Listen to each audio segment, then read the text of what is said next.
రెండు pipe lines పెట్టి ఒక 30 కిలోమీటర్ల దూరం పాటు ఈ వాటర్ని తీసుకెళ్లిపోయేలాగా ఒక డిజైన్ తయారు చేయించారు జగన్మోహన్ రెడ్డి గారు. ఈ హ్యాచరీస్ కానీ వీటికి కానీ ఏ రకమైన ఇబ్బంది లేకుండా ఓ 30 కిలోమీటర్ల పాటు వాటర్ దూరంగా తీసుకెళ్లిపోయి అక్కడ వాటర్ అక్కడ డంప్ చేసే విధంగా ఆయన ఈ పొల్యూటెడ్ వాటర్ ఆల్రెడీ ట్రీట్మెంట్ చేసి అక్కడ డంప్ చేసే విధంగా 30 కిలోమీటర్ల దూరం తీసిపోయి డంప్ చేసే విధంగా ఆయన ఆలోచన చేసి ప్లాన్ చేసి ఒక సిస్టమ్ ని క్రియేట్ చేశారు. దానికి ఒక నిష్పత్తిలో ప్రైవేట్ కంపెనీలే ఖర్చు పెట్టుకునేలాగా ఆ డబ్బు కూడా ప్రైవేట్ కంపెనీలే ఖర్చు పెట్టుకునేలాగా ఒప్పందం చేసుకున్నారు జగన్మోహన్ రెడ్డి గారు. దయచేసి ఒక్కసారి వెనక్కి వెళ్లి అవన్నీ చూసుకుని మీరు జగన్మోహన్ రెడ్డి గారు ఏదైతే చేశారో కొన్ని సర్వేలు కూడా ఆ రికార్డ్స్ అన్ని తెప్పించుకుని ఇదే ప్రైవేట్ కంపెనీలతో మీరు ఇన్వెస్ట్ చేయించి ఆ పైప్ లైన్ వేయించి 30 కిలోమీటర్ల దూరం పట్టుకెళ్లిపోతే అక్కడ సమస్య సాల్వ్ అయిపోద్ది. ఆ మత్స్యకారులకు ఉన్న సమస్య సాల్వ్ అయిపోద్ది. దయచేసి ఆ రకంగా కొద్దిగా ఆలోచించండి. అంతేగాని ఒక గంట ఈవెంట్ మేనేజ్మెంట్ లేకపోతే 2 గంటల ఈవెంట్ మేనేజ్మెంట్ వస్తే ఎవరికి కలిసి వచ్చేది ఏం లేదు. వాటర్ ప్యాకెట్ రాని రేటుకి ఎకరం భూమి ఇచ్చేసి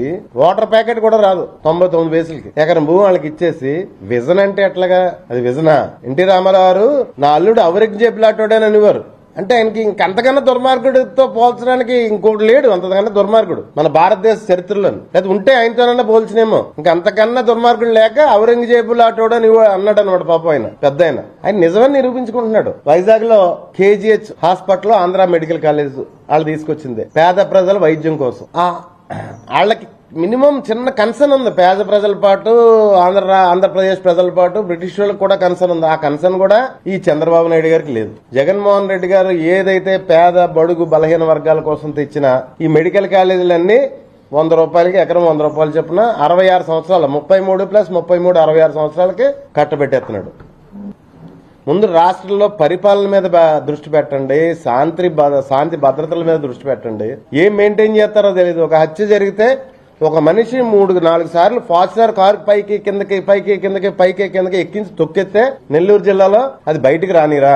ఏ మీడియాలోని బయటికి రానిరు, అనగదొక్కేస్తారు. తీరా అయ్యో పాపం అని చెప్పేసి కొంతమంది వెళ్తే దానికి మళ్ళీ కులం రంగు.